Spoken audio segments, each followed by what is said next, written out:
जय माता दी। आमवा महुआ के कटिल पतिया शेरावाली पुकारई मैहर करई बतिया। शेरावाली पुकारई मैहर करई बतिया। मैया दुआरे एक अंधा पुकारे।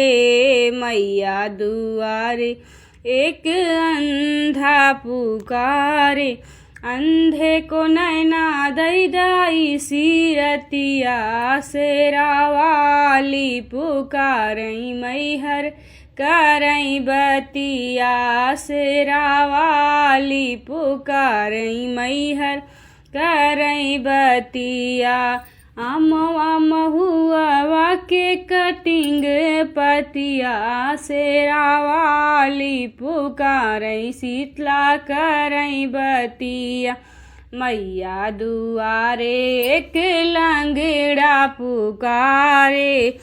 लंगड़े को पैरा दई दाई सीरतिया। शेरावाली पुकारई मैहर करई बतिया। शेरावाली पुकारई मैहर करई बतिया।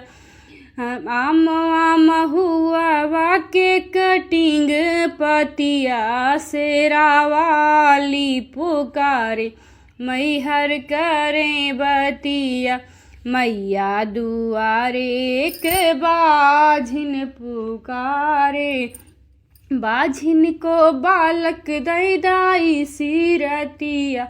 शेरावाली पुकारई मैहर करई बतिया।